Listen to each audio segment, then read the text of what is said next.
Chapter 13. Jika aku tidak melakukan pengamatan yang salah, kamu seharusnya. Orang biasa. Ya, saya belum secara resmi mulai siusing. Percobaan hebat. Tempat pertama? Ya, aku hanya bisa mendapatkan tempat pertama. Pertanyaan Tang 36 langsung dan tajam, tetapi jawaban Chen Changsheng serius dan tenang.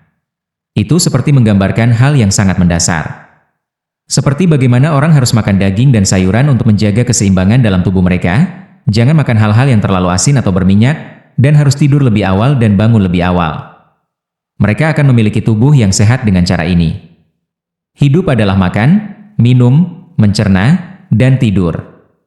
Tidak ada yang salah. Sikap memandang sesuatu yang formal sebagai kehidupan sehari-hari itu baik, tetapi masalahnya adalah mendapatkan tempat pertama dalam pengadilan besar bukanlah kehidupan sehari-hari yang biasa. Karena dia hanya bisa mendapatkan tempat pertama, maka dia akan mendapatkan tempat pertama. Pernyataan ini tampak logis dan dapat dimengerti, tetapi itu tidak masuk akal. Sama seperti anak yang lemah berkata dia ingin menarik benang naga emas yang paling kuat dan menggunakannya sebagai pedang. Itu adalah dongeng yang bagus, tetapi jika orang benar-benar mengatakannya dalam kehidupan nyata, itu hanya akan dianggap sebagai slap talking. Orang itu akan diperlakukan sebagai retardasi mental atau idiot. Tentu saja, dia mungkin juga jenius seperti yang lain. Ada garis tipis antara jenius dan idiot dan garis itu adalah kemungkinan. Lalu sisi mana orang seperti Chen Changsheng yang mengabaikan garis dan percaya pada dirinya sendiri tidak peduli apa ditempatkan? Tang 36 adalah orang yang sombong dan narsis, tetapi hari ini dia menemukan seseorang yang tenang atau kaku, polos atau naif, memberinya penghancuran total di bidang kebanggaan dan narsisme. Berbicara secara logis, kata-kata bodoh dari seorang idiot tidak dapat menggerakkan jenius sejati seperti dia. Tetapi masalahnya adalah ketika Chen Changsheng mengatakan hal konyol seperti ini dengan matanya yang tulus dan tekun, Tang 36 tidak bisa memarahi atau mengejek dia.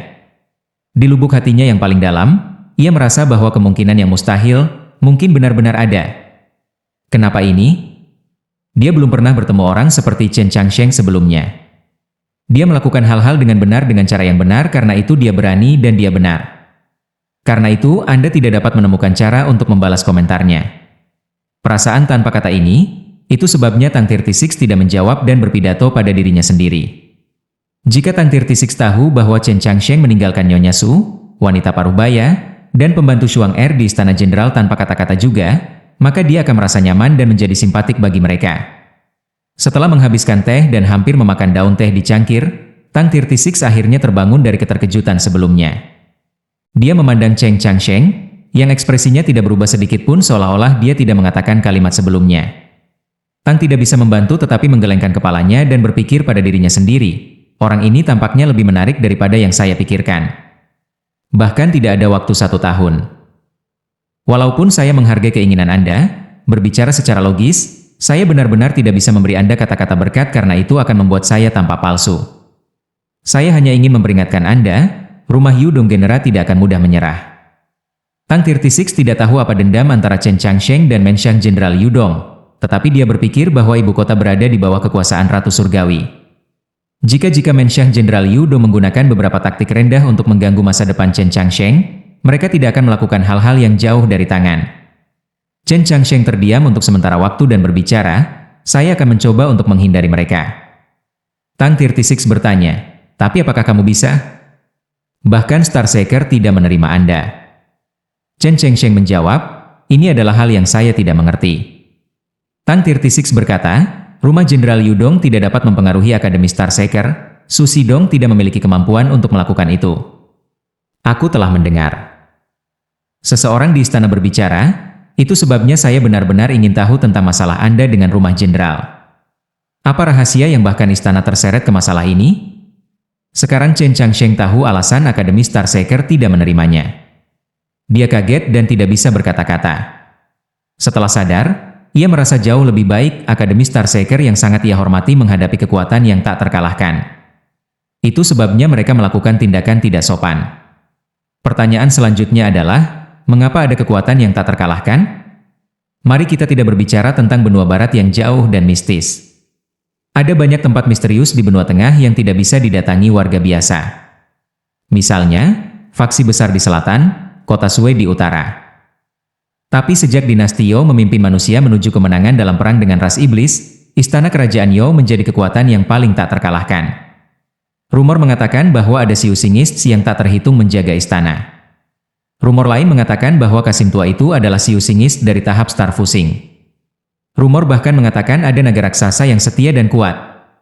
Dalam 14 tahun hidupnya, Chen Changsheng membaca banyak hal tentang istana kerajaan melalui literatur. Tetapi dia tidak pernah berpikir dia akan memiliki hubungan dengan tempat yang kuat, menakutkan, dan jauh ini. Memikirkan kata-kata Tang 36 berkata, dia tidak berkata apa-apa, dia tidak mengerti.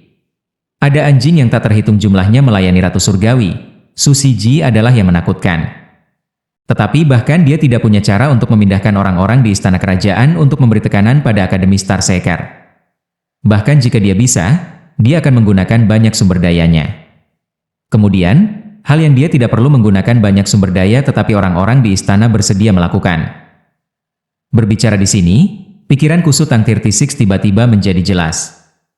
Melihat wajah muda Chen Changsheng, pikirannya agak berantakan. Apakah orang ini yang bahkan tidak tahu bagaimana memperlakukan tamu, sungguh memiliki koneksi dengan Phoenix? Dia hampir bertanya kepada Chen Changsheng apa yang sedang terjadi. Tapi mulai hari ini dia belajar temperamen Chen Changsheng.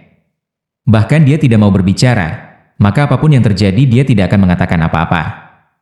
Akhirnya, Tang 36 berkata, sosok yang paling penting di General's Mansion adalah dia. Anda harus tahu ini.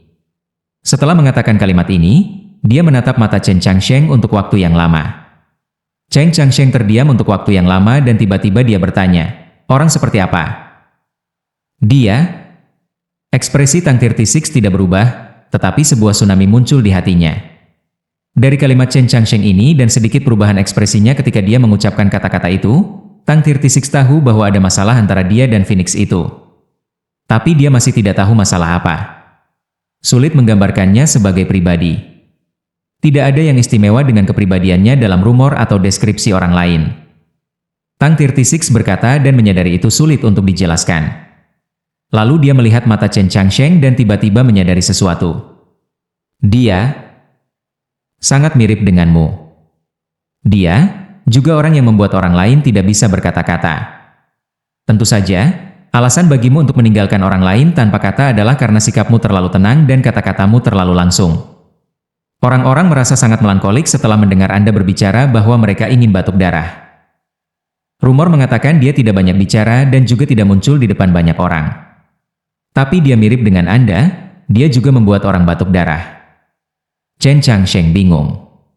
Dia tidak perlu berbicara, dia tidak perlu mengejek, dia tidak perlu memandang rendah orang lain. Dia hanya perlu ada. Dia hanya perlu berdiri di sana dan itu sudah cukup bagi orang untuk menjadi melankolis dan batuk darah. Saya akan berbicara dengan benar, orang-orang itu termasuk saya. Dia memiliki garis keturunan Sky Phoenix dan membangunkan dirinya ketika dia masih sangat kecil.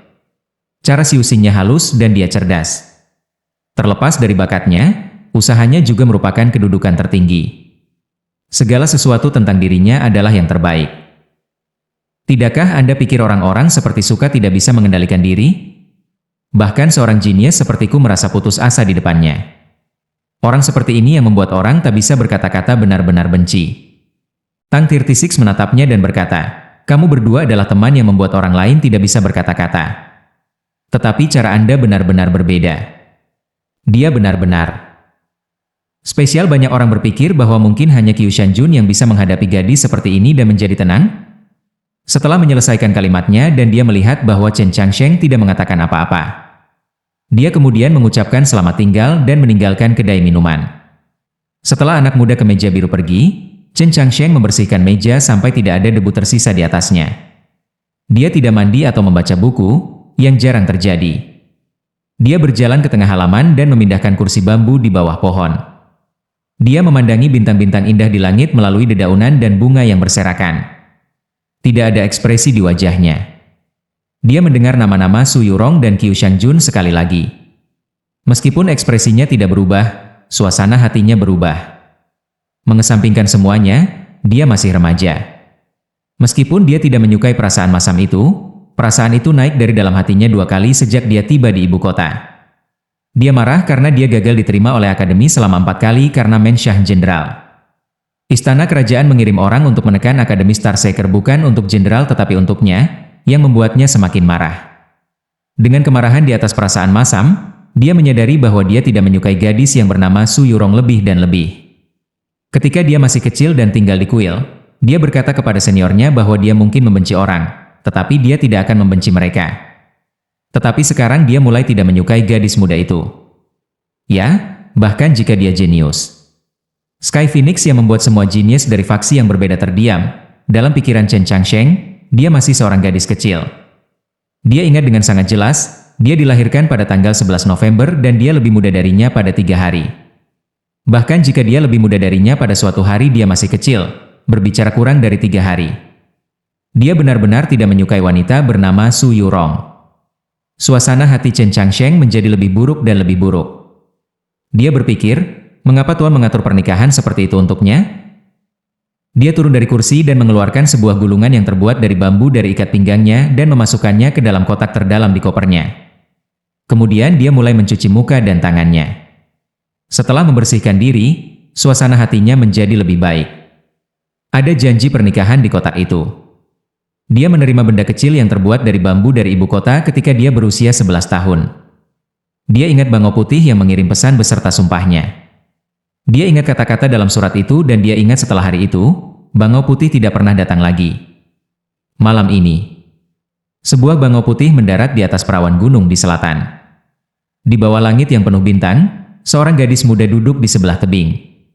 Chapter 14. Di era modern, The Tradition menggunakan kejayaan The Book untuk mendominasi bidang agama. Karena mausoleum buku terletak di ibu kota, gereja pusat juga dibangun di ibu kota. Sebelum dinasti Youo berkuasa, dinasti Shang menguasai dunia. Sekarang setelah Shang runtuh, Youo telah naik ke tampuk kekuasaan dan setiap paus harus dari Youo. Dinasti Youo tidak hanya dibangun di sekitar ibu kota dan kuat sejak awal, tetapi juga dilindungi oleh tradisi yang menjadikannya menjadi pusat dunia manusia. Dibandingkan dengan dinasti Shang dan dinasti Youo, benua tengah selatan memiliki banyak kekuatan di dalamnya. Ada banyak kerajaan, faksi, dan sekte. Meskipun mereka tampaknya tersebar di semua tempat, jumlah Siu Singis di setiap kelompok tidak dapat diabaikan. Hampir tampak bahwa wilayah selatan memiliki lebih banyak Siu Singis daripada dinasti Youo. Dari kekuatan utama di wilayah selatan ini, kekuatan yang paling berpengaruh adalah kuil perawan Gunung Nan 11, sekte umur panjang, dan keluarga Qiushan. Setelah mengakhiri perang yang mengerikan dan berdarah antara manusia dan setan, kekuatan selatan merasa bahwa mereka telah banyak berkorban dan ingin meningkatkan kekuasaan dan status.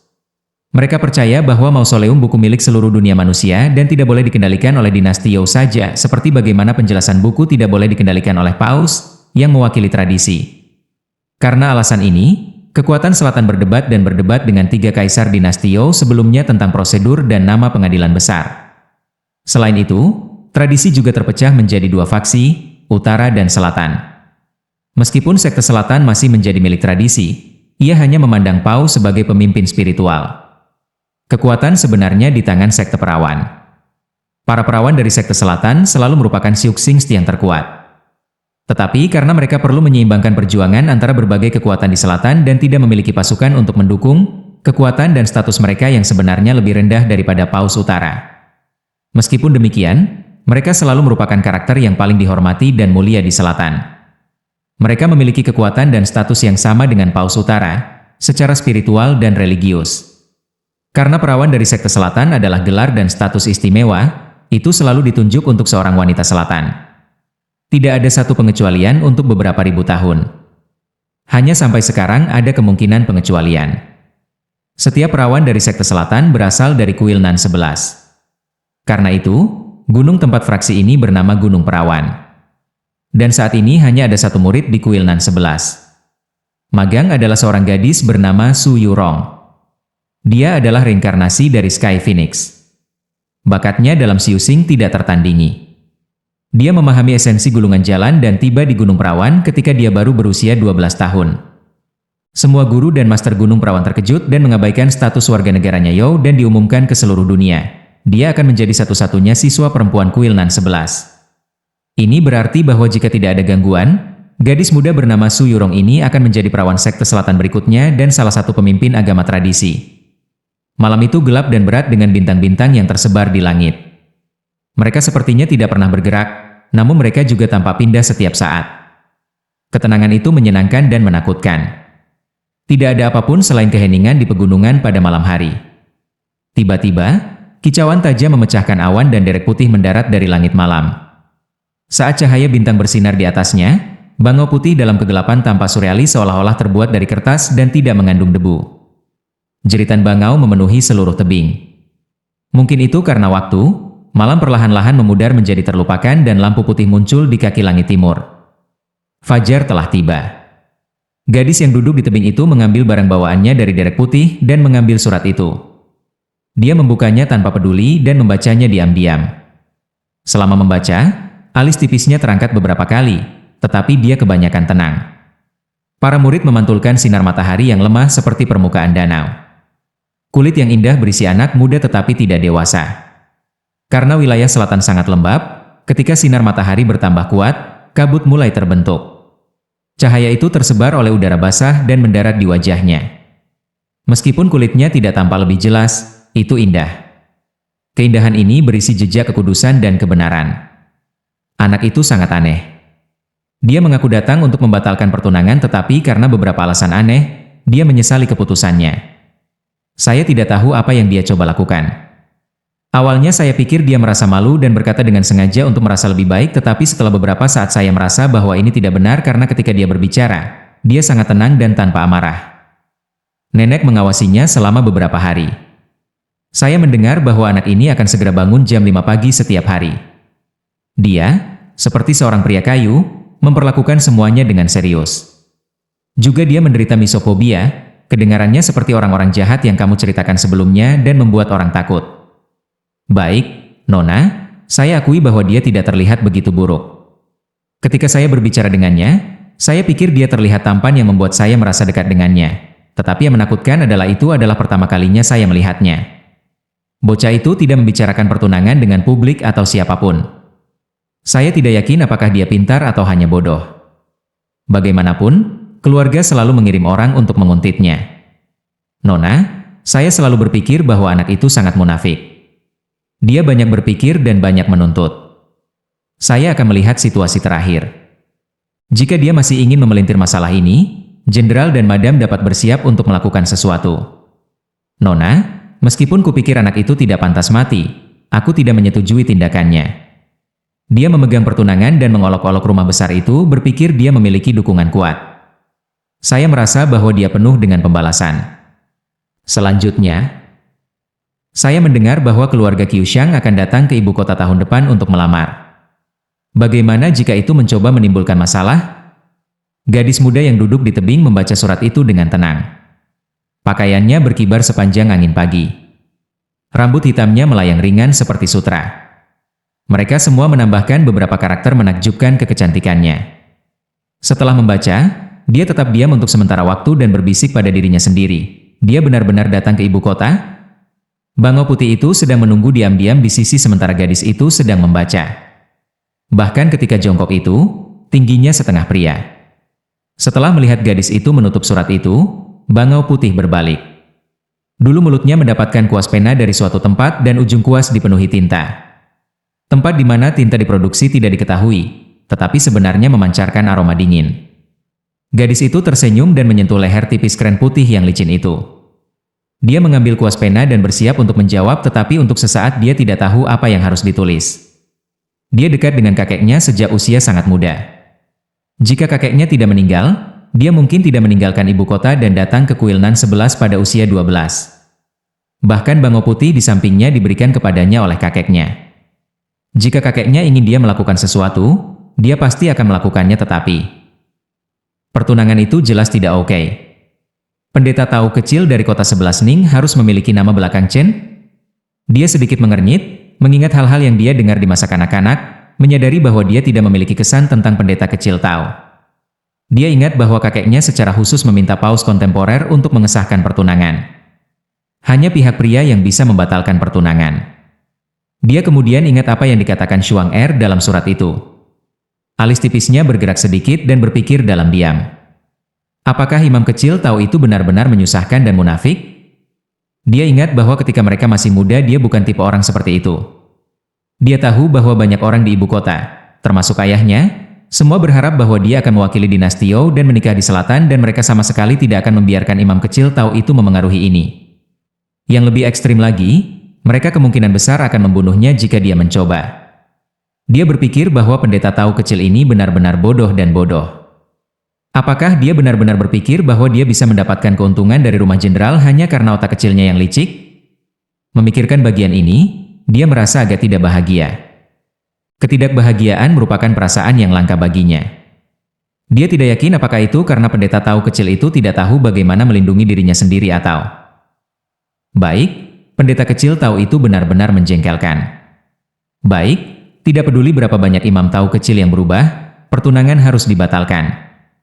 Namun, tidak perlu menyakitinya. Dengan teriakan tajam, burung bangau putih membawa 2 surat gadis itu dan terbang ke awan. Dengan angin pagi dan sinar matahari, ia terbang ke ibu kota yang jauh. Gadis itu meletakkan kuasnya ke dalam air dan berdiri. Dia berjalan ke tebing mengenakan kemeja katun dan meletakkan tangannya di belakang punggungnya.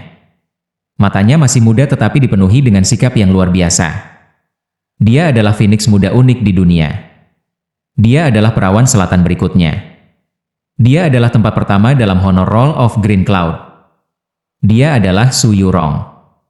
Dia masih polos. Dia memiliki semacam kepolosan yang bukan karena kerusakan tetapi dari kenaifan. Dia tersenyum cemerlang. Jenis kecemerlangan yang ditunjukkannya bukan dari emosi, tetapi angin musim semi. Dia tidak peduli dengan dunia dan orang-orang. Orang-orang yang dianggap terkait dengannya sebenarnya tidak seperti pertunangan yang hampir dia lupakan dan Qiu Shanjun. Dia mengakui bahwa senior Qiu Shanjun sangat kuat hingga tingkat yang hampir sempurna. Dia adalah pasangan terbaik di mata semua orang, tetapi mengapa itu penting baginya? Mereka semua sangat baik, tetapi bukan itu yang diinginkannya. Tentu saja, pendeta kecil tahu itu bahkan kurang dari yang dia inginkan. Apa yang ingin dia lakukan sekarang adalah duduk di tebing dan menikmati menonton salju, mendengar hujan, membaca, dan lebih banyak membaca. Di dalam buku, ada cara Siu Xing. 1 gulungan sudah melampaui kekasih yang tak terhitung jumlahnya. Dia hanya berkonsentrasi di jalan Siu Xing. Siapa yang bisa menghentikannya? Chen Changsheng meninggalkan penginapan, berjalan ke sekolah kedua menuju terakhir dengan daftar yang diberikan tuannya kepadanya. Dia benar-benar ingin tahu apa yang akan dilakukan Nona Su hari ini untuk membuatnya gagal.